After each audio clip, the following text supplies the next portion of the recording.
Oh, coming at you here from the ATX, it's the Box to Box Radio podcast. Mason here, and you might notice that it looks a little bit different today.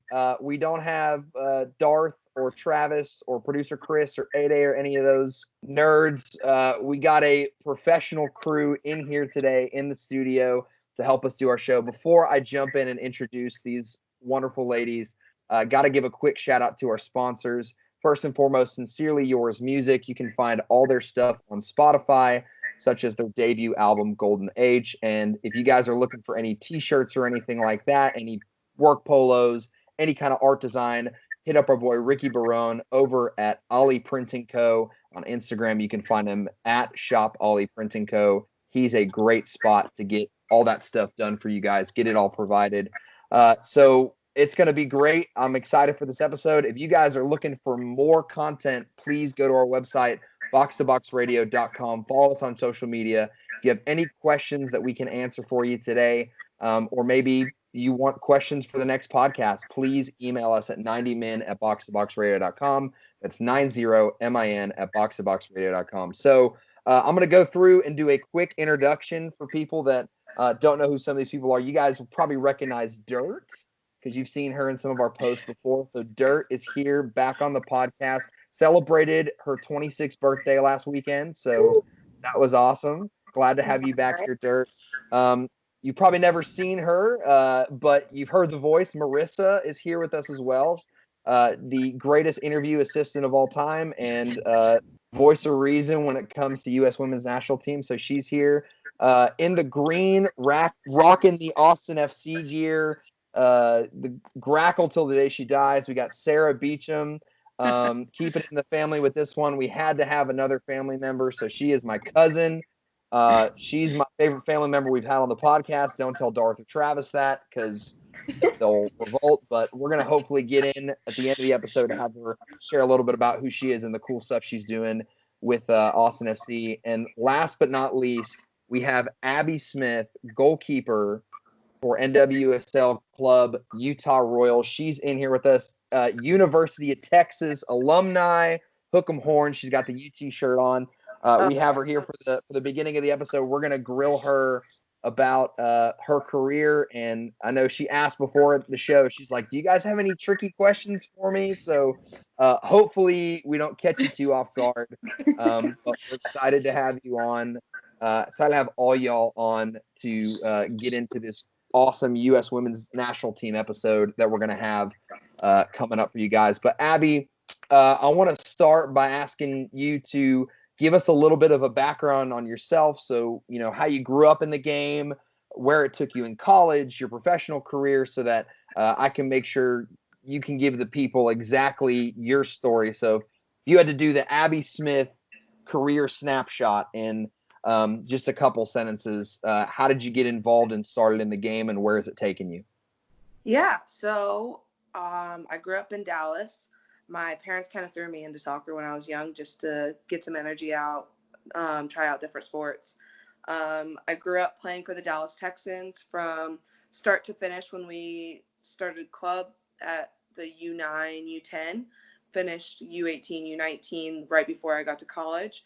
Was fortunate enough to get recruited by the University of Texas and just made my way south down 35 to Austin.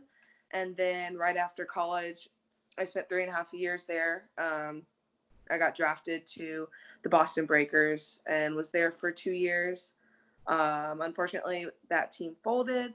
And so moved and made my way to the Utah Royals FC.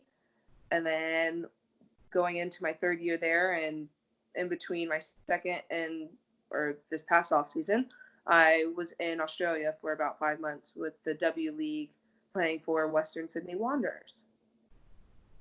That's awesome. Yeah, that's great. And we'll get in a little bit to kind of your time in Australia towards the end of the interview here, but not many times you meet a women's professional soccer player that got to say they played in Australia. So that's pretty cool. Oh, yeah. It was a fun time. And I felt like when I was there, it was tough because I was missing all the holidays, but it went by fast. So it was an experience that I definitely would not replace. That's awesome. So, like, what's one thing that you would want people to know to help just grow the NWSL? The NWSL, I feel like it's very much underrated. They, like businesses, they tend to invest short term. So I feel like a lot of people should look at the NWSL as a league that is growing, and we are small right now, but obviously we have a lot of building blocks, and we're building more teams, and so there's more opportunities for players to make the roster of the different teams that are coming in, and more opportunities are out there for players to have the opportunity to keep playing after college. That's awesome. My question is, do you have any pre-game rituals that you just cannot live without? I think my biggest thing is I have to sleep in as late as possible and then make sure that I take a nap. So sleep is so important to me. So I feel like those two things are like uber important. And then I want to say on game day I try and have like maybe pancakes. It really depends on how early the game is. Like sometimes if we have a really early 11 o'clock game, or I think there was one time our first year at Utah, we had an 11 o'clock game, and I was like, this may be a little too early for that. So yeah. But, man, yeah. I grew up obviously knowing your parents, Abby, and my mom worked with your parents, and I remember your mom, Beth. We would go to the soccer store that they worked at, and my mom would be like, "Oh, where's Abby?" She'd be like, "Oh, she's sleeping." So that's still a part of the ritual. That's awesome. Oh, 100%. You can always count on me. If you don't know where I am, I'm either asleep or I'm hibernating. So Sounds great, honestly. oh, it's the best. So what was one of your biggest transition moments, either like college to professional life or professional NWSL, or was it maybe like going overseas to Australia? Just what was the biggest moment that impacted you in those transitions? I would say college to professional. I got injured my rookie year I ruptured my patella tendon, so that was a season-ending injury. So I had two transition moments with that. Like obviously going into a professional environment, you're not just playing for fun anymore. This is your job. People take it seriously. So when you come in, you're viewed as, yes, you're a teammate and you're there to make the team better, but you're also trying to earn a spot on the starting lineup and in the roster. And so that's someone's job that you're going after. And then on the flip side, coming back from an injury, I had to really get in tune with my body and try and figure out what was best for me and how I could get back to the level that I was at, and even just get better. Just because I had never really been injured before, like seriously injured, as in like surgery. Mm-hmm. So I think that was a big transition moment as well, because I had a lot of figuring out to do. But if you could have a favorite moment in your career of all time, what would it be? Oh, favorite moment, like that I've had experience already, or like, it could be whatever, but I mean, if that makes it easier, favorite moment in your playing career so far. Okay. Oh, that's tough. I would say when I was in, like most recently when we're in Australia, the Western Sydney Wanderers hadn't been the best team. Mm-hmm. So this past year we had Lynn Williams, Kristen Hamilton, Denise O'Sullivan, Sam Staub, and myself. We were all there, and we set a lot of records, and basically did a lot of things that the club hadn't done before, like making playoffs. They haven't made playoffs ever. And at one point, we were first at the top of the table, and I don't think they had ever done that before. So I think just us as a club and kind of embracing that was awesome moment that I got to be a part of and experience, and just kind of grow the love for Western Sydney, or bring it back. Like, you have the diehard fans, and they were just like so happy that we were winning and like setting all these records, and just the community was so excited and so happy that we were there, and the team really like came together and did a really great job this season. That's super cool. Super cool. Can you maybe go into a little bit of detail about how it was when you had your time with the University of Texas and what that meant to you, and maybe your penchants for goals? Yeah. So my rookie year, came off the U20 World Cup. So I was in Japan, and we ended up winning. That was obviously like one of the highlights of playing so far. And I went straight into season my rookie year, or my first year. And I'm not exaggerating. I was telling my husband the other day, I don't know how I functioned my freshman year, because going from being in Japan on a completely different time zone, the day I landed, I went straight to class, training, and I think I just fell asleep at like 6 o'clock that afternoon, just because I was so exhausted. So like that was like my first, I would say, like 24 hours on campus in season. I was like, that's how my season's gonna go. That's how it's gonna be. I was crossing my fingers. That's how it wasn't going to be the whole 4 years I was there. Just because like that's the craziness of getting off a plane, and I was like, oh gosh, this is okay. This is gonna be interesting. But I think once I got through the first week, everything started to settle. I was on campus. They get you into a routine so quickly of like school, study, practice, recovery. And that was like, those are my main focuses. With the team, I think they as in like me, myself included, and the academic environment, they really made it a family environment. So that was a huge reason why I wanted to be in Austin. And I honestly, like, I love Austin so much. And being there for 3.5 years, I felt like it went by so quickly. And I made a lot of really amazing friends. And I think I found things about myself that I don't think I would have done at a different program. Just more so of like what I needed to do training wise.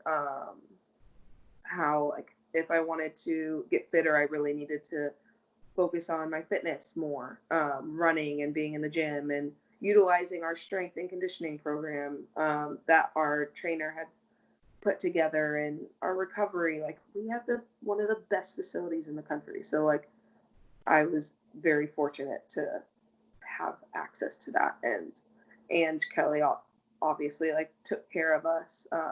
She took care of us as if we were her own kids. So like, I can't speak more highly of Ange. And just the fact that I was in Austin, like, you're wearing Austin FC, like, I'm pumped that they're getting a team. Yay!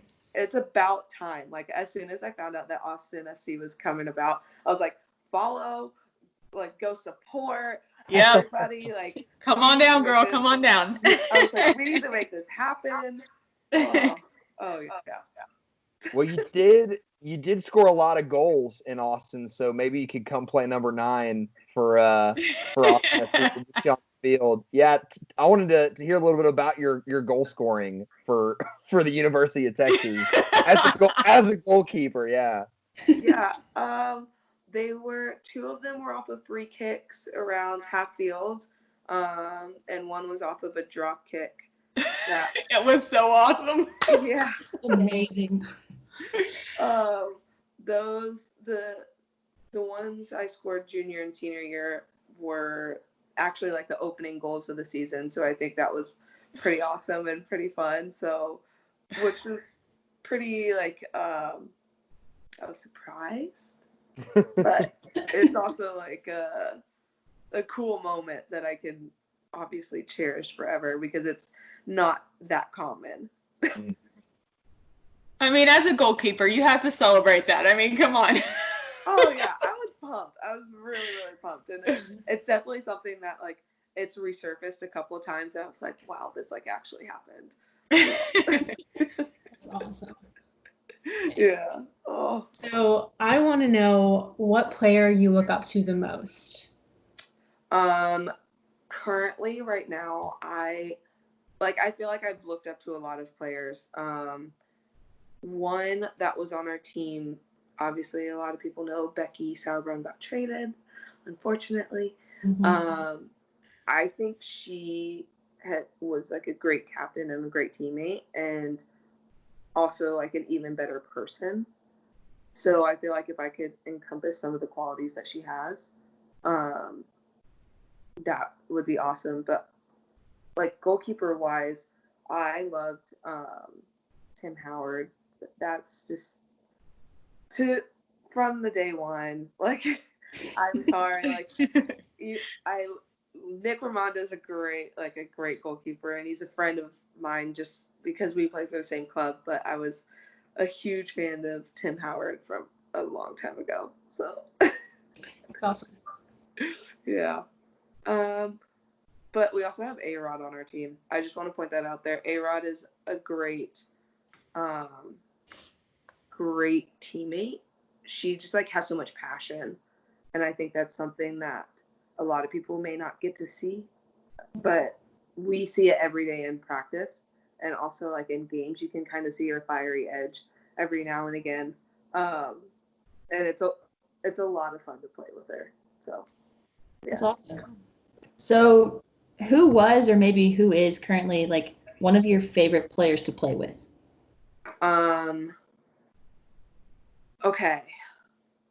In Australia, Denise O'Sullivan was honestly one of the best midfielders I've ever been around. Like her vision for the game is unreal, and it just blows my mind that she is a very, very, very underrated player in my opinion. Like she is unreal, and I think I started to realize that you don't realize it until they either like they don't play in a practice or they're not in a game. And I'm not exaggerating. I was shocked by how it's just like the little things, how much of a difference she made on the field. So I think she's probably one of the best players that I've played with. Yeah. Yeah. So I told you at the end of the interview here, we talk a little bit more about your time in Australia. What was that like, kind of uprooting your life in the US, moving to Australia? I know you just gotten married. It was a new experience for you, and again, playing in the W League, which I know probably a lot of our listeners.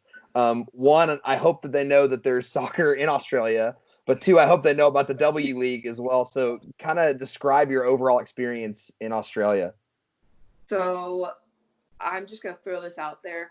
It was a quick turnaround. I mean, by the time that I was contacted to go there, and by the time I got there, it was maybe 72 hours. Wow. So when I say like it was spur of the moment, last second, I had just gotten home from our season being done in the NWSL, unpacked my stuff, and then I got a call about playing in Australia. And I mean, I packed 5 t-shirts and 5 shorts for 5 months because I was like, I don't know what I'm going to need. And it was just like, it was so quick that I didn't even think that I was like, oh, well, you probably should wear more than 1 t-shirt and 1 pair of shorts for a month at a time. Like, let's be smart here. So that was a fun start. But as soon as I got there, everyone was so nice, and everyone was just like willing to work hard for each other because Australia it has a lot of really great players. Western Sydney hadn't been the best in the past, so the girls were really, it was a brand new start, brand new coaching staff, new facilities. They wanted to set a record of making just like differences all across the board of most goals scored, most goals, say like most shutouts, anything you can name. This team wanted to set that record, and you could see that from the get-go. Like as soon as I got there was a standard that we were going to be really fit, we were going to work hard, we were going to play as a family and as a team together. And I think that really showed, and it trickled down all the way top from our head coach, assistant coach, all the way down to the very last player, like numerically. And like the people that we would bring in to train with us, like you could tell that they wanted to earn a spot on the team just because we were making a difference. And the W League is a short season. It was 5 months, and it's typically not, I don't think it's as long. This is my first year there, so there's so much that I'm finding out as we go. And they have another league there. It's called the NPL. So that's basically their winter league when the W League's not going on. So it was a great experience. And I mean, it happened so quickly, and I was super pumped about the opportunity to go because there's only 9 teams there. So it's like the NWSL, but shorter games. And so I was like, I'm going. My husband was on board. He was more pumped than I was, I think, when I got the news, and he was like, we're going to Australia. I'm going to the beach. And I was just like, okay, you're going on vacation. I'm going to go play. So, Man. Yeah, it was awesome. I would recommend a lot of players to go to Australia to play if they could get an opportunity to. That's incredible. So now that you're back in the States for the time being, what is one thing about Australia that you dearly miss? That I dearly miss. I think I miss the coffee right now. It sounds so bad. I miss the girls and the club and everything, but the coffee there's unreal. Like it's by far the best. And something about how they make it, how they brew it, roast the beans, I don't know, but it is amazing. So I would have never guessed that Australia had Coffee. Oh, it's the best, easily.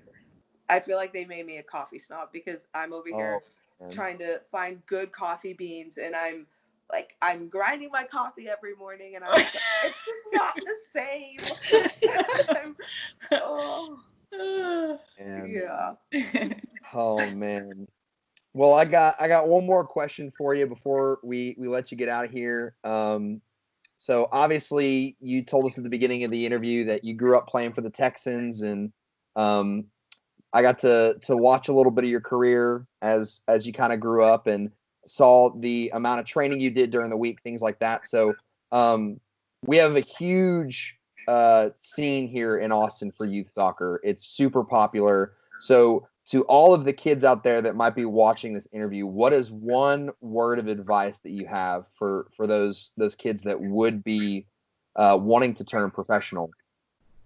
Yeah. For the kids that want to play professional, you got to keep working hard. Obviously that's very cliche, but you control the controllables. You control your effort, your attitude, and outside of that, you kind of have to realize that there's other things that are going to try and influence how your training is, how your attitude is, how you treat your body, and how you recover and everything.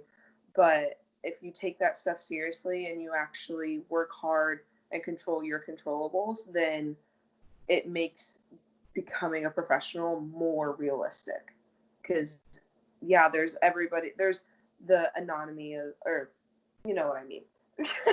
there's the one person, the needle in the haystack, that doesn't do anything, that is just very unfortunate to get through by barely doing anything. But once you get to the professional level,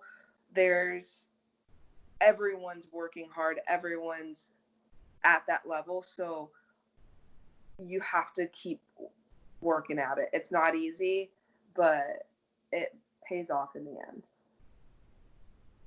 That's great advice. I know Sarah has a daughter in the Lone Star Junior Academy now. Yeah. Yeah. Nice. That's working hard. That has aspirations of one day playing professionally, and hopefully by then, fingers crossed, if rumors are true, hopefully Austin FC will have an NWSL team by then. Yeah, hopefully. And maybe y'all could be teammates. I know. Who knows what the future holds? She's a good little left back, I will say. She could help you out. She'll play in front of you. It's fine. There you go. She's probably loving all this time off. Then all she has to do is do some ball work and hang out. Yeah. Oh, she's been killing it every day, so it's good. Good. That's what's going to make the biggest difference, because there's so many kids out there that all they have to do is just go get some touches on the ball and make sure you're working a little bit on fitness, because there's going to be kids that aren't touching the ball, and then this is where you make up the gap. Right. It's going to be awesome. So I'm excited for it. Oh, thanks. Thank you. Yeah. Well, Abby, thank you so much for joining us today. We really enjoyed getting to talk. We hope that you guys are staying safe during all this COVID crisis, and we hope to have you on the show here pretty soon. Yeah, thanks for having me. Good luck, stay safe, and look forward to being back on sometime in the future. Awesome. Thanks, Abby. Bye. Bye. Abby Smith there, women's national team player, goalkeeper for the Utah Royals, spent some time in Western Sydney as well, and apparently a coffee fanatic. Who knew? Right? You learn something new every day. Out of all the things in Australia, I thought she was going to be like the weather or the beaches or coffee. Little things, awesome. Little things. The little things, the coffee. All right. Well, ladies, we're going to jump now right into the topic portion of our episode. It was great getting to knock that interview out. And so want to preface a little bit with some rules and some etiquette here, because when we did this with the gentlemen for the men's team, it was complete chaos and debauchery. So I have more faith in y'all than I have in them, which do you? truly is saying a lot. So basically, here's how we're gonna go, and I'll do reminders in between for our current U.S. Women's National Team 11. That's what we're gonna start with. I'm gonna basically kick it to one of you. You're gonna run down the whole starting 11, and then we're gonna give everybody a chance to kind of rebuttal and be like, man, I really don't think that was the right decision for that player, or man, that's a bold choice. I didn't think that you would do that. So we'll start there. For our all-time 11, we're going to go player by position, which is why I had all you guys do it in a 4-4-2. So we'll start with everyone's goalkeeper, right back. I feel like, those answers are probably going to be very different for each of us. So we'll have some great discussion, great debate there. I'm excited. Again, I have way more faith and confidence in you guys to keep the show on track, not let it get off the rails like Darth and the boys did last week. But I'm excited for this. I think this is something that I wanted to do once we did the men's team. I was like, man, we got to get the experts on here and do the women's team here. So we're gonna go ahead and kick this off. And so for our listeners at home, first question here: if you were the manager of the U.S. Women's National Team and you had your pick of any eligible player currently available in the player pool, who would your current U.S. Women's National Team 11 be? You're at the helm. You get to make any decision you want. So, Dirt, we're going to go ahead and start with you. Who would your current women's national team 11 be if you were manager? All right, folks, here we go. I'm running a 4-3-3 because for some reason I just love 4-3-3s these days. We've got Listen there in goal. Why not? From left to right, I've got Saucy Sonnet, Becky Sauerbrunn, Abby Dahl-Kemper, and Crystal Dunn. In my midfield three, I have Ertz, Haran, and Lloyd. My outside forward is Tobin Heath, Lynn Williams at the number 9, and Press on the other side. Interesting. Interesting. Lynn Williams. As I like the Lynn Williams. So I got two qualms. All right. Hit me. Yeah, with the starting lineup here. Emily Sonnet. Don't know if I would have her in my starting lineup. You don't like Sonnet? I like Emily Sonnet. I do think there's better options than Emily Sonnet. And where's Alex Morgan? Well, here's the deal. Technically, she's pregnant. Technically, right. Yeah. Currently, she's pregnant. You're correct about that. Pregnant, yeah. So I'm not really going to put her on the field 9 months pregnant. I thought this manager, Mace. Come on now.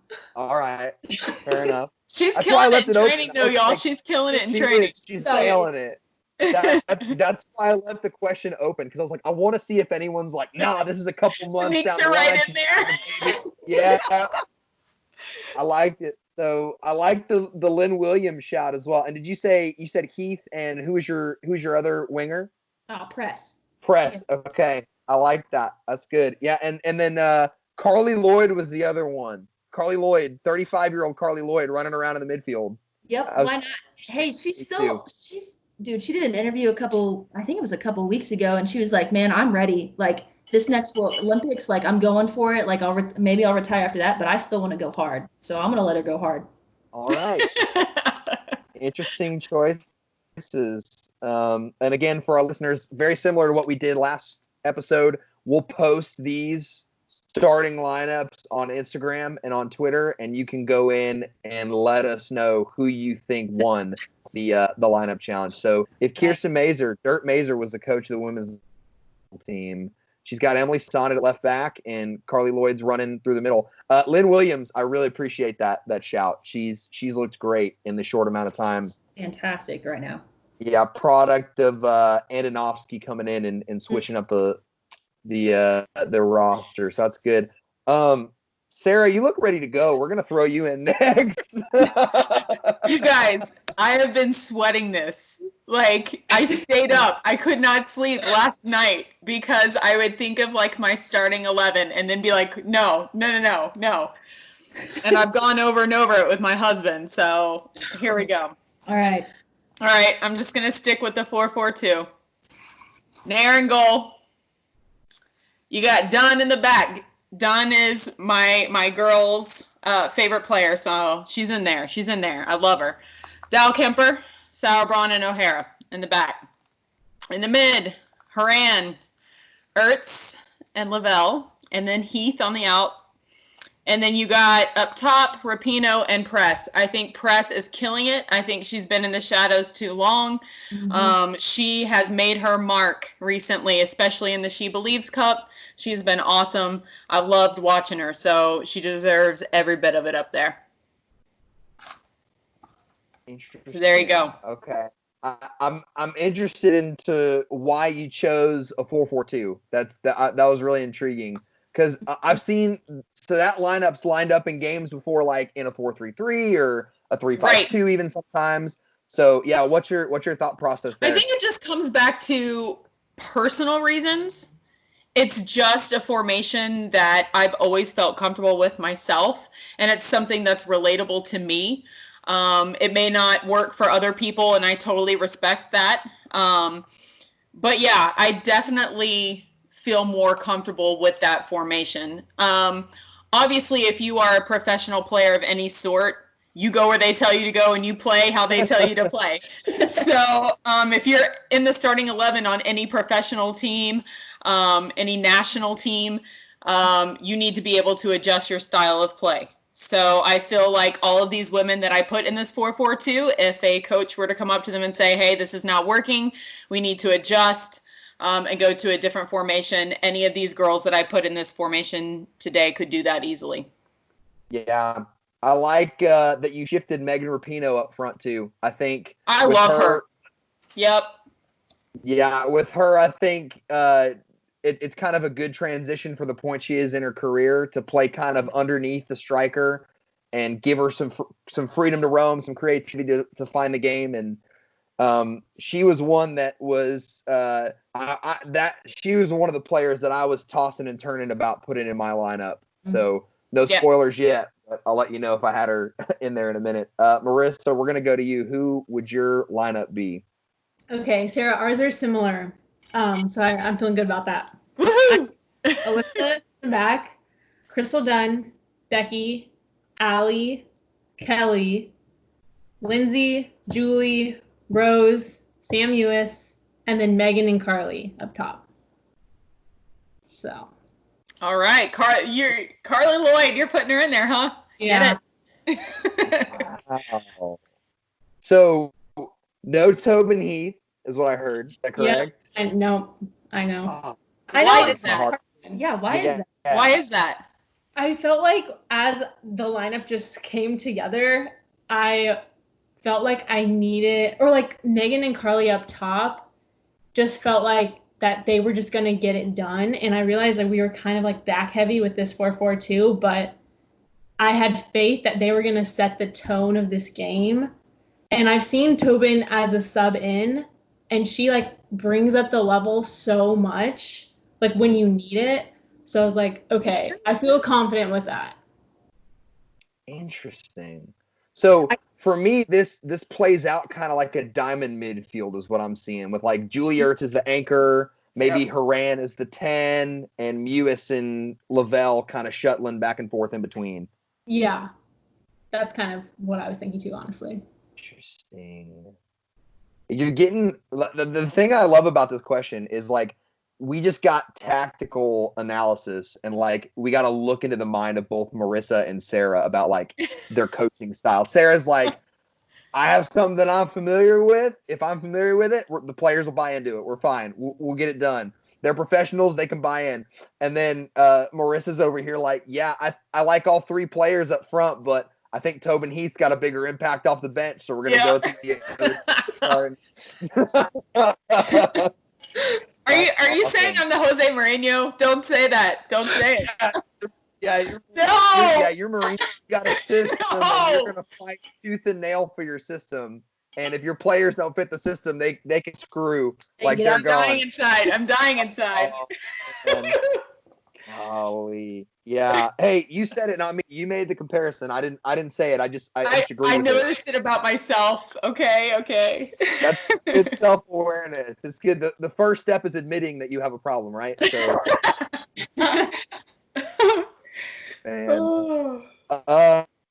for my starting 11, I had one player different than Sarah's. Just one player. Just one?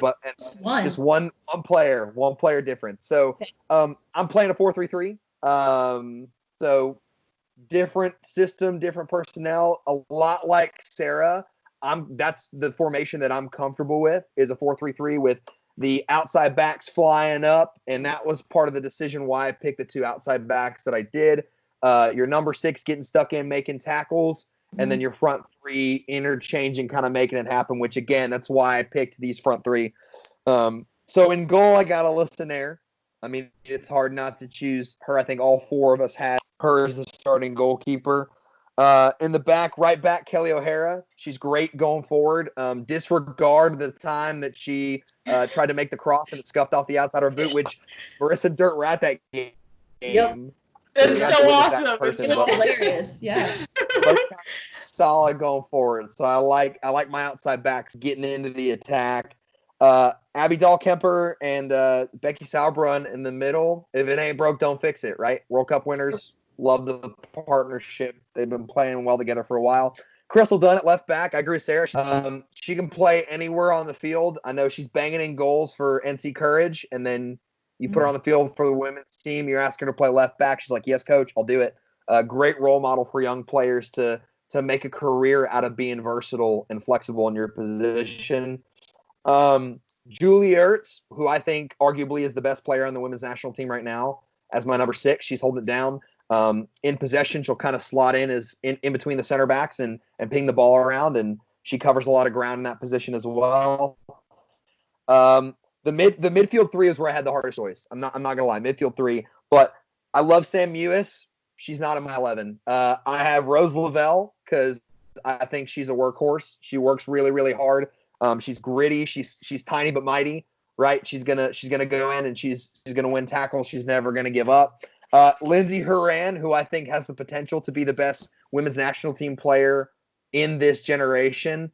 I love Lindsey Horan. I wish we would have seen more of her at the 2019 World Cup because watching her play club ball, she dominates games from the midfield, and she's just a joy to watch. So I could not make a team without her being one of the centerpieces. And then up front, here's where it kind of gets dicey. So I made my lineup with the idea that I was appointed manager after Alex Morgan had already had the baby and gotten back into full form, full shape. So Alex Morgan's my number 9. I think she's one of the best players in U.S. women's national team history when you see what she's done on the field and the level that she's elevated other players to. My right wing, I like a little sauce in my front 3. Tobin Heath. It's going to be nutmegging fools left and right. Going to get to the end line, whips good balls across. I got to have Tobin in there. And then Kristen Press has deserved the opportunity to start for years now, and I'm so sad that they haven't figured out a way to get her on the field. She started on the left wing. She'd rather play down the middle, but Crystal Dunn's on that side. She'll provide a lot of the width. Kristen Press can cut in, get some shots on goal. My big omission in this was Megan Rapinoe, and here's why. Here's why I don't have Pino on the field. Pino is a lot of things. She's creative. She works hard. She's got a great right foot. She can assist well. She can finish off chances. However, she's getting up there. She's 34, 35 now. Her legs are starting to give out a little bit. I noticed the one thing about her in the World Cup that was missing from her game was she wasn't able to have that motor run and be full speed, full strength for the full 90 minutes. So knowing her foot skills, her passing ability, her ability to unlock a game. Let's say the U.S. is playing against France. It's 0-0 in the 70th minute, and you need someone to come in and unlock the game. Megan Rapinoe, she's fresh. She's running at tired defenders. She's got the ability and creativity to unlock that defense. A lot like Carly Lloyd. I feel like Carly Lloyd, this stage in her career, coming off the bench, providing that spark and that leadership, it's a great position for her. So that is my decision. That is what I have decided to do with this lineup. So I'd love feedback from the experts here. I think Rapinoe's in her heyday. I think this is her moment. This is her time. I think she still has a couple years. I think she's playing great. I mean, yeah, every player has those moments, those games where it's just it's not working out. Or, I mean, when you take something like the World Cup, I mean, it's game after game after game. You're looking at injury. You're looking at just exhaustion with travel. So those things need to be taken into account. I think putting Rapinoe in there right now, for me, is I wouldn't take her out yet. I wouldn't count her out. I know she's in her 30s, and I am in the later part of my 30s, so maybe that's why I'm fighting for this girl. But I think she's at the top of her game right now. I mean, you could say the same thing about Lloyd. Lloyd's older, but I like Rapinoe in there. I'm just saying. Interesting. Yeah. Okay. I think for me, like since we got to see a couple of games recently and just watching Rapinoe play, like we saw the She Believes Cup, and then we went to, I think, the World Cup tour, like right after the World Cup happened. I don't remember what the games were, but just watching her play live, it's a different, like you don't see everything on TV like you do live. And so after watching her, she had like 6 or 7 really great sprints, but then she was done. And so like, I think Mace is on track with that, just like not starting her, but bringing her off the bench, because I do think she brings that experience and that like development process, but I don't think she could play all 90 minutes. I don't see it in her anymore. Yeah, that's heartbreaking. Yeah, it's Megan.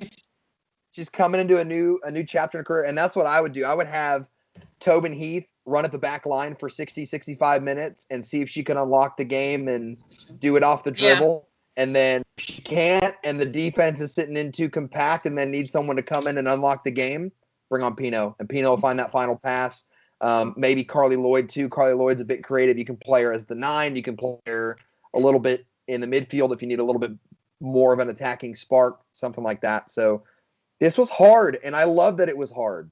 I love that it was a hard question because that shows you the state of our national team and the player pool. And Lynn Williams was another person that Williams I was is up so and coming. close. Good choice. And then Jessica McDonald as well was close as well for me. Yeah. Mm-hmm. And I'm becoming a Casey Short fan too. I don't know if you guys Casey Short as the left back is amazing. Yeah. It's a good done short replacement we've got. Yeah. Yeah. For sure. That's what I would, hey, what do you guys think about Pugh? Like, where does she fit in? I just don't know what to do with this player, you guys. I don't know what to do with her. I think for me, I think for me, for Mallory Pugh, she's kind of like I'm trying to think of somebody for the men's national team that had a ton of hype. Young player coming up was great. I'm thinking like Mix Diskerud. Like he was great, and everyone touted him to be the next big thing for the U.S. soccer team. And then he just kind of fell into obscurity, and he was never more than a one tournament player. And so with Mallory Pugh, I feel like that's kind of where she is now. She's got so much raw talent and athleticism, but she hasn't hit that next level yet to where I would be comfortable saying, all right, we're going to throw her into the starting lineup, or she's the heir apparent to Tobin Heath or Kristen Press or something like that. I've been underwhelmed. Mm-hmm. Yeah. That's a good word for it. Yeah. I think she has a lot of regrouping to do. Like maybe she needs to reset a little bit and then kind of figure out that next step for her, because like you said, she has the talent, and I think she still has the potential to get to that awesome level that we know she can be at, but she's got to get her mind right a little bit more. Yeah, I completely agree. So yeah, listeners at home, let us know what you think about our starting lineups. Let me know if Dirt and I are full of garbage on our PP note takes, or think she needs to come off the bench, or if you guys think she should be running around on the field 24/7, doing it all for the women's national team. I want to now move on to one of my favorite questions that we've ever done. When we get to all-time 11s, look, oh my gosh, Marissa's already like, nope. She wants none of it. This is where, oh my gosh, this will make or break you as a podcaster, this question. We absolutely, so I don't know if you guys got to watch last week's episode yet with the men's team. Producer Chris left Landon Donovan off of his all-time men's national team starting 11. Yeah, interesting. This question will ruin friendships. I kid you not. Like I didn't talk to Chris for almost a week because I was like, I can't even look at you, dude. Incredible. So yeah, the U.S. women's national team all-time 11, which I would argue is a harder question because of all the trophies they've won.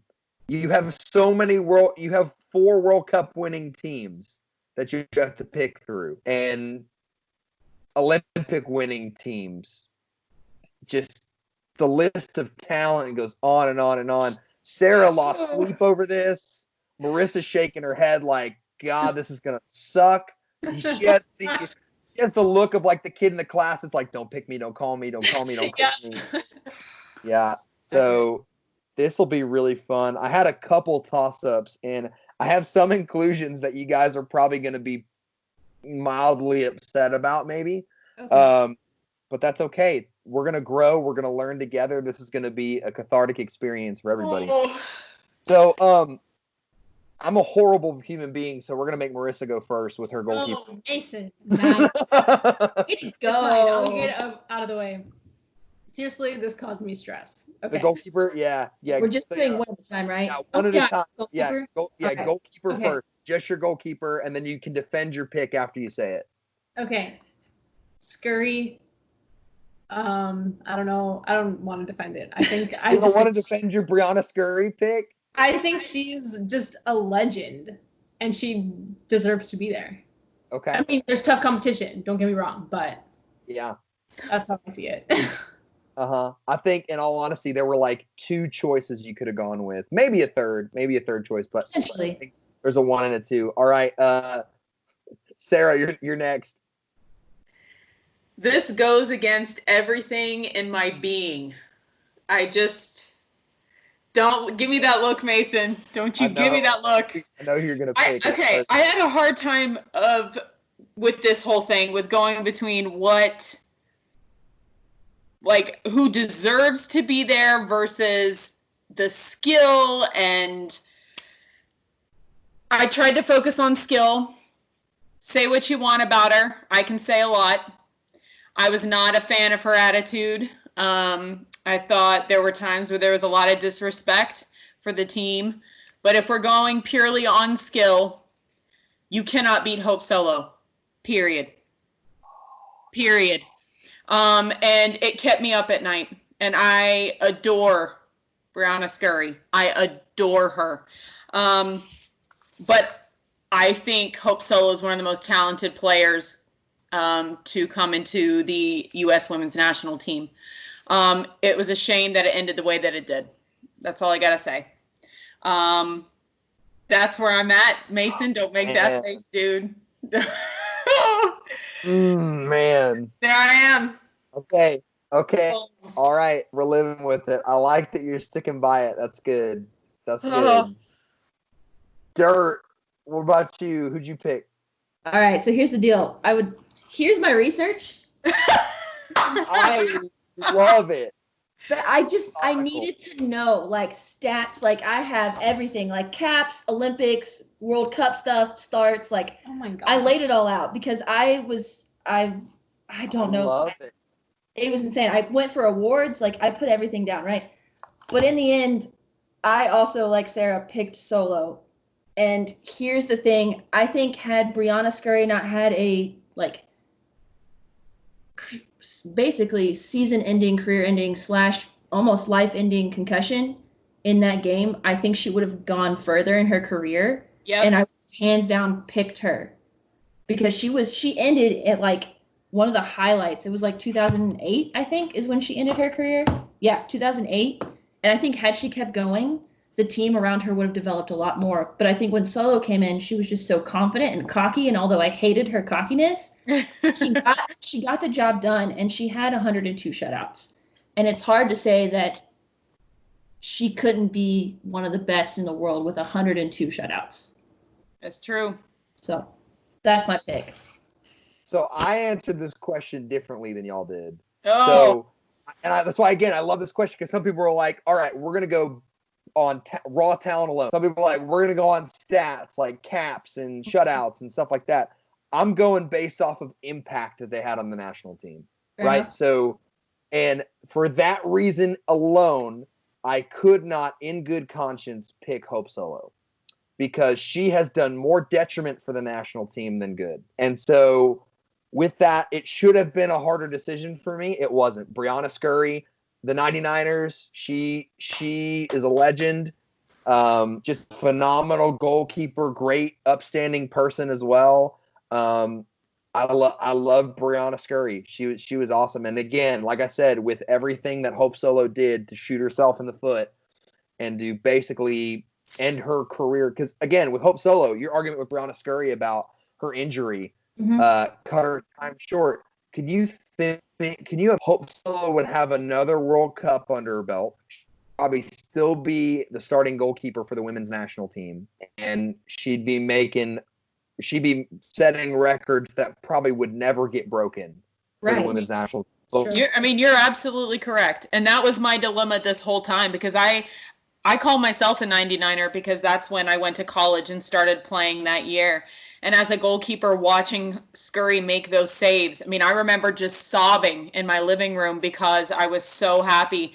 And it was tough to make this decision. You really do, when you pick your starting 11, it comes down to what you know is right, and also, but you're like, but the skills, and it's just, and not to say that Scurry is not an absolute amazing athlete or is any less than Solo. She's just a different type of keeper. And that was difficult to make that decision. Trust me, I lost sleep. Man, I love it. All right, Marissa, we're going to go to you now for your right back. My right back? Okay. Joy Fawcett. Oh. Interesting. Okay. Reasoning. Okay. What's your reason behind the pick? I felt like it was so hard.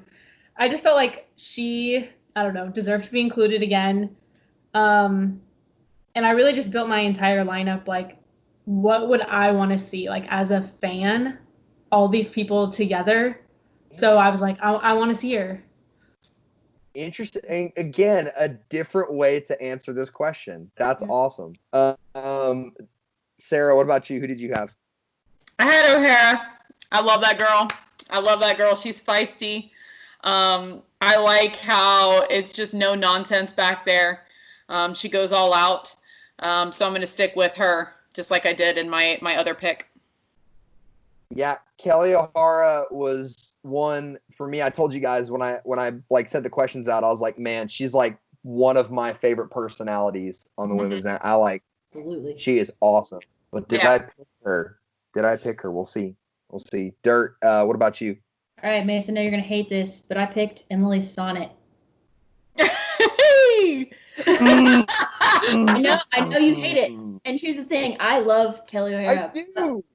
I know, and I love her too. She's one of my favorite players of all time. But recently, and just watching Sonnet grow in the NWSL and just watching what she's doing when she comes off the bench for the national team, I've fallen in love with her like go get it style of play. And she's willing to sprint with Heath up the sideline all day long to get the job done if that's what she needs to. And so I think it's probably just because I'm like, man, I really like Sonnet. But also, she's not a bad outside back. So I had to throw her in there. And I don't think she's a bad outside back either, but I think one of your statements is the reason why I can't get there with Emily Sonnet is off the bench for the national team. She's never been a lockdown starter for the women's team. She's a spot starter at best. And so I don't think that I would put her anywhere near the list of right backs. Like you have Allie Krieger, you have Heather Mitz, Joy Fawcett, Kelly O'Hara, that for me are all much higher on the list because of their experience. Fair. Totally fair. Again, out of left field. Yeah. Hey. Friendships will be broken. You stick by it. I like it. I'm Team Marissa on this pick. I want Joy Fawcett. She got over 200 caps for the national team. Again, a 99er. A baller, really paved the way for a lot of the other defenders to come through the ranks. And again, like Marissa, I feel like she'd be a joy to watch. And Joy Fawcett in her prime was a force to be reckoned with. So she's my right back. Nice. Yeah, Marissa. I like it. Keep it going. Hey, we're 2 for 2, Marissa. We're 2 for 2. Yeah, let's see if we can keep on the pod after this one's gonna break it, so it's fine. We'll see. Who knows? Okay. We'll see. Your right center back, Marissa. Okay. Bear with me. Julie Ertz. 3 for 3, Marissa. Are you kidding me? Yes. Julie Ertz, right center back. Woo! Yeah. Let's go, baby. Let's go. Yeah. Man. Awesome. Let's do it. All right. Argue it because I'll believe it. Whatever you say. I mean, I don't have anything. There's nothing to argue because Ertz is one of those players that you can put her in the midfield as a holding mid. You could put her in the back. So I can't sit there and argue it. It's just an interesting choice. Yeah, I feel like even though I love her in the midfield, every time I see her not in the back, I get a little sad just because she's such a yes. Yes. And there's no way she couldn't be on this team. Like, hands down. She's on True. There's a reason why. I don't know. I've got it. We'll go there. Keep going. That was the truest thing you ever said. That I have nothing else to add on that. I tell Dirt all the time that I would love to see Julie Ertz as a center back again. That way you can get US Lavelle and Horan all in the same midfield. So, 100%. God bless you, Marissa. That makes sense. Yes. There's 3 for 3. Sarah, who do you have as right center back?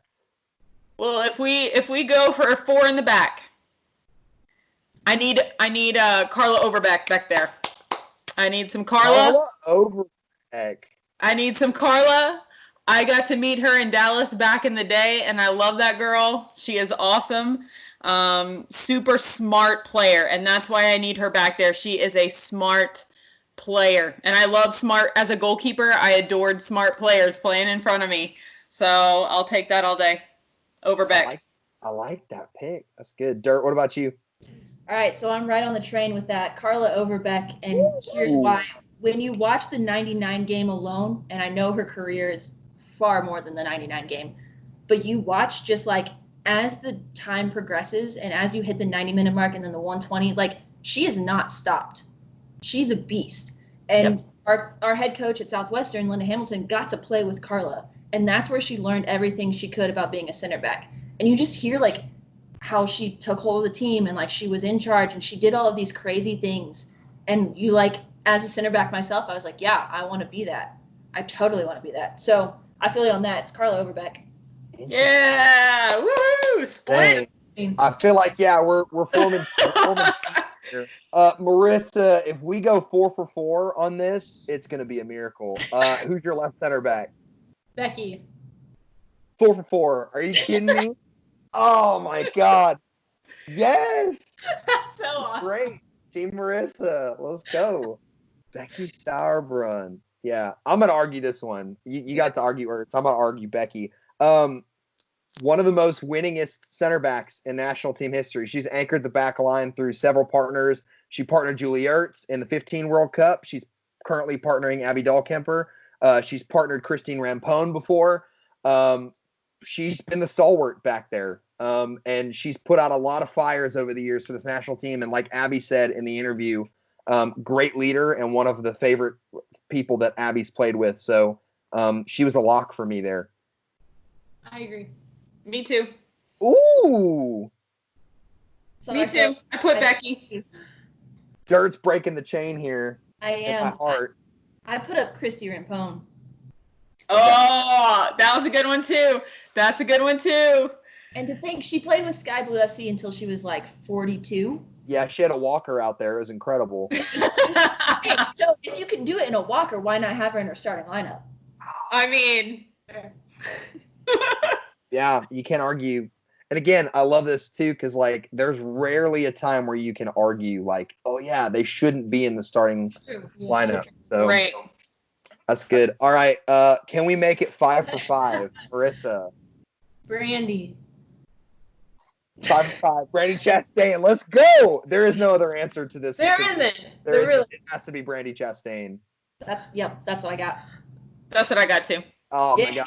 Yeah, there's no argument. Hey, but you have to think back too. There was that game in the Women's World Cup in '99 where she went to pass it back to Scurry and it slow motion dribbled. Yep, I remember that. Yeah. And I remember like as a player when mistakes like that happen, it would be so easy to be like, that's it. I'm done. I'm walking off the field now. Girl won the World Cup. Yeah. So something needs to be said about that. And she has one of the most iconic, memorable moments in U.S. women's national team history. Right. So, right. Yep. when you think U.S. women's national team and the 99ers, you think Brandy Chastain for me. Like she's the one player that I think of. And it's rare to see that one of your best players on the field is your left back. So that was That's true. That was incredible to see that. Sweet 4 for 4 there for Chastain. I think that's our first unanimous one of the of the exercise here. So that was great. For the midfield, we're gonna switch up the order a little bit here. We're gonna go different, get some different people a chance to go first. So we're gonna go with Dirt. We'll let you go first for the midfield. All right. So playing outside left is Heath for me. Tobin Heath at the left mid. Interesting. Okay. Tobin Heath. I mean, I could argue it, but I feel like there's not a whole lot to argue. I mean, she's one of the most talented players, and she'll work for you all day long.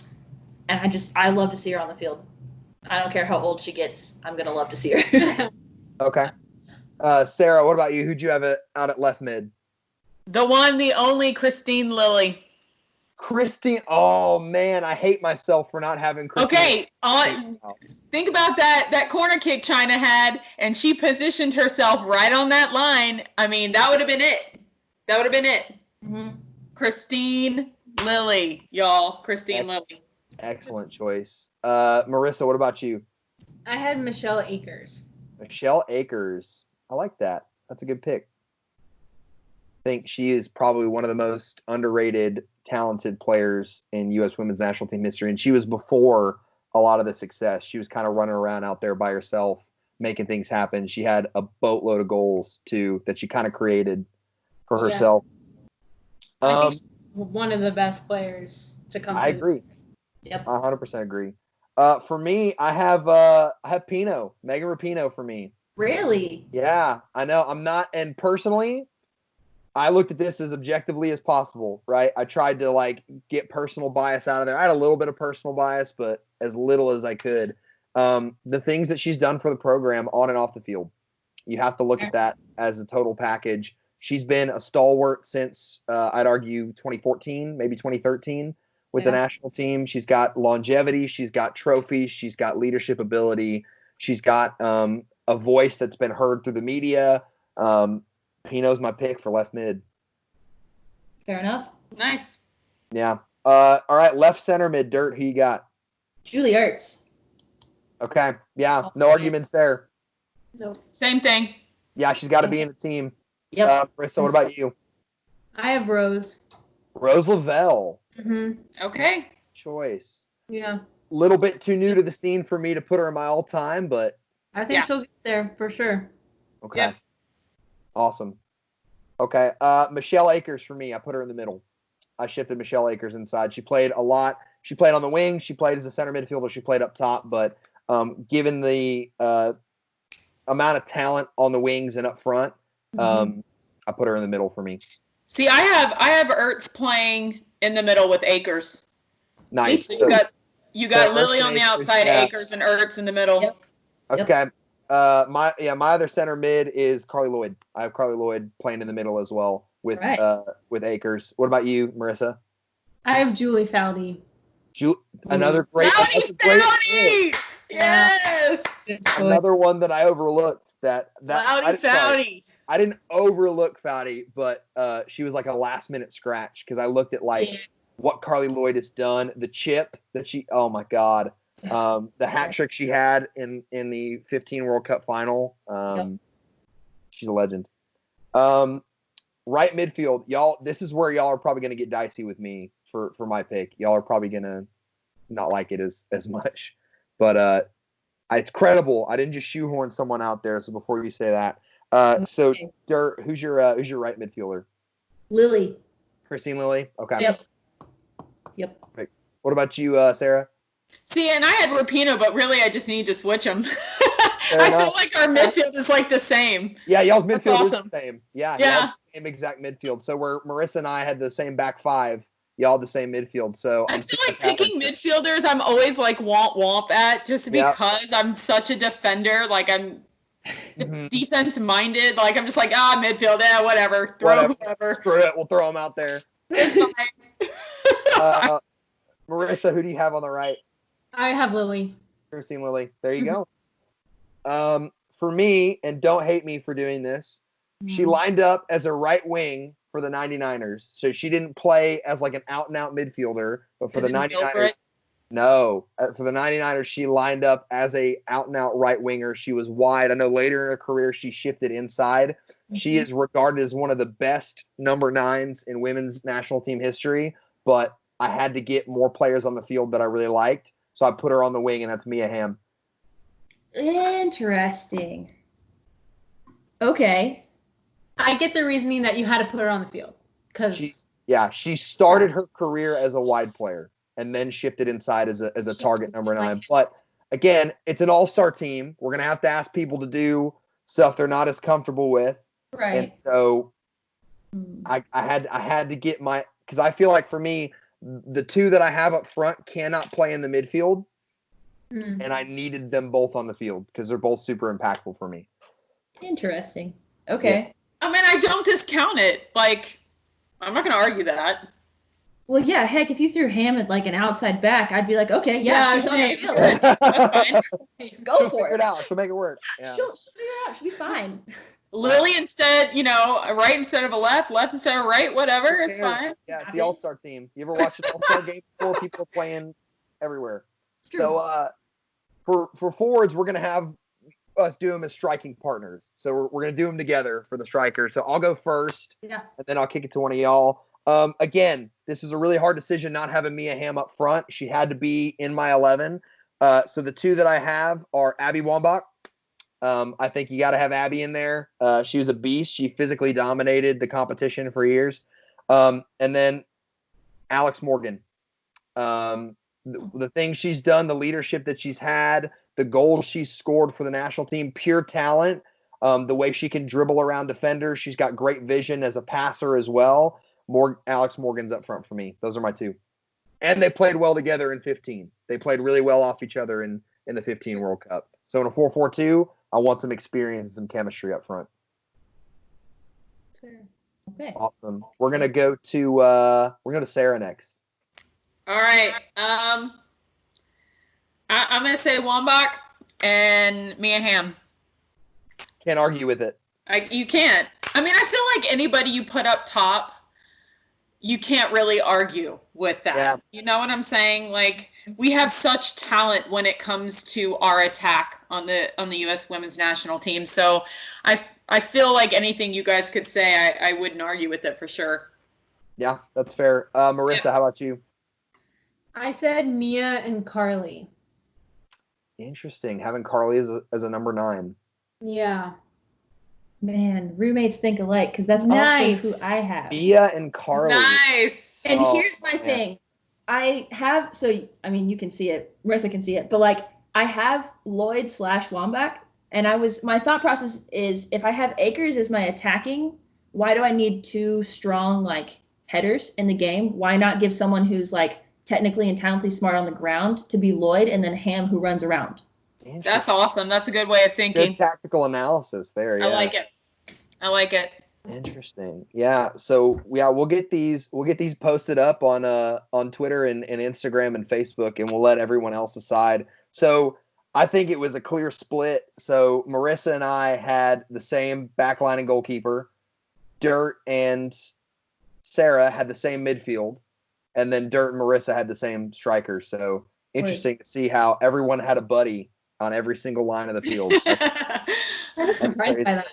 Yeah, I was too. I thought it was going to go way off into left field. I thought Ali Krieger might have been a shout for some people right back. I thought someone might have thrown in Crystal Dunn, and we would have gotten into an argument about that, even though she's incredible. She is. She's come a long way. She's come a long way. If you leave off Brandy Chastain, you're an idiot. I'm sorry. True. So, yeah. So let us know what you guys think. Listeners, hit us up on social media or at our email address, 90minute@boxtoboxradio.com. Ladies, we got one more question to wrap up our time here, and we're going to go pretty fast because we're running out of time in the episode. And I want to give Sarah a few minutes to kind of share about the cool stuff they're doing over at Austin FC. But this is, I'd say, the hardest question that we could ask. Yeah. That is, who is the most influential player in women's national team history? And again, you can answer this question several ways. You could look at just on-field production.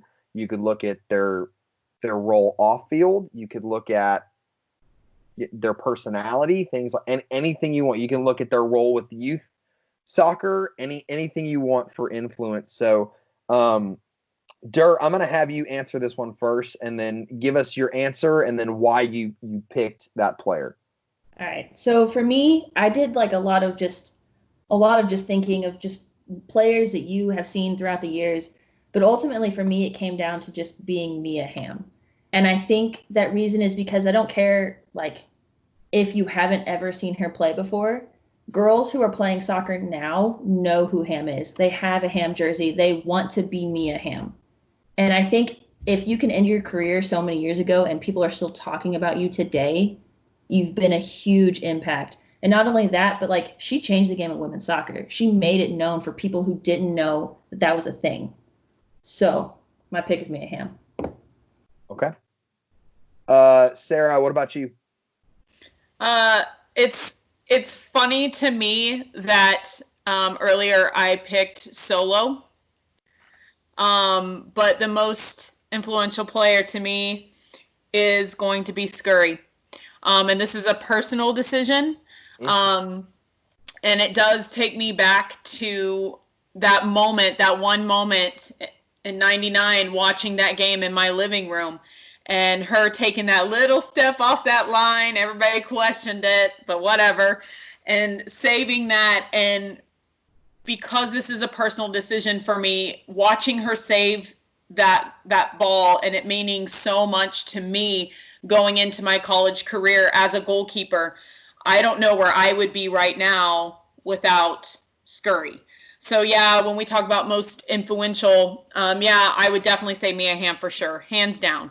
But personally, I would not be anywhere where I am right now without Scurry making that save, and that is the honest fact. So I feel like I've redeemed myself from earlier. You've cleansed the evil of picking Hope Solo. I've cleansed it.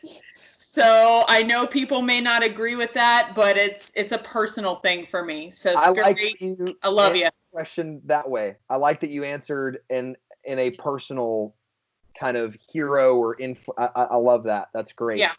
Marissa, how about you? I also picked Mia Hamm because she's just, not only did she change women's soccer, she changed women's sports. And I think her influence in that is just unparalleled. But I do think that it's easy to look back since her career is over to kind of like put her in that position. So I was trying to think about moving forward, whether you agree with what she does or not. I think Megan Rapinoe might step into that role at some point. For sure. So that'll be interesting to see. Yeah. And that's kind of interesting that you went with Rapinoe for that kind of transition player to be a big influencer. I went with the player that started off the discussion for equal pay, and that's Abby Wambach. Yeah. I have Abby Wambach, my most influential player, because she was the first one that was brave enough to step up and say, hey, I don't know how we're going to fix this issue, but it is a problem. And we need to discuss the TV rights and the salaries of players and the marketing and things like that. We need to get that to the forefront. I remember my senior year of college, we had to do an assignment for class about, we had to pick a person in pop culture that like was taking a stance and what that stance was, and basically write an article about their stance and provide research and things behind it. And I picked Abby Wambach and her platform for equal pay.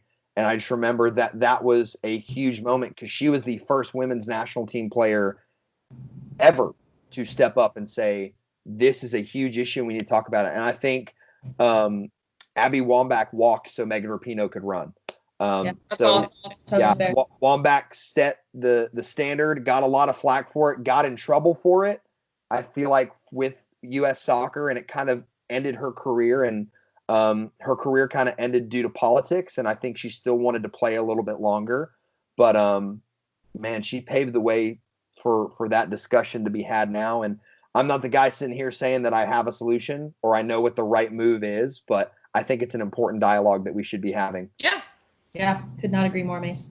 Yeah, for sure. So before we get out of here, I wanted to give you an opportunity to kind of share a little bit about our brand new team coming to Austin in 2021, Austin FC, your role with the club, and kind of your excitement and expectations for that. Awesome. Well, my role with the club is a fan right now, but I am a part of Austin Anthem, and we are Austin FC's official supporters group. And I'm a leader with that group, and I work specifically with families and getting that family hype going. We are doing some awesome stuff. Things have kind of died down a little bit, obviously, because of COVID-19, but we are still totally present. We've got a Morga band, and they're awesome. They do a lot of really cool stuff. You can see a lot of the songs and the chants that they're putting together on YouTube, as well as Austin Anthem social media sites. And they also too want to hear from Austin fans. If you guys have a specific chant or song that you want to hear when you are sitting in that stadium come game day, you definitely need to hit them up. Very cool group. So we got that going.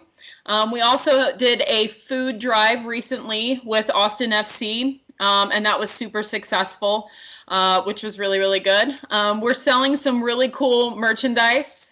We got some gators out there, so if you need to cover your face and stay protected, our merch boss, Christine, is rocking in that department.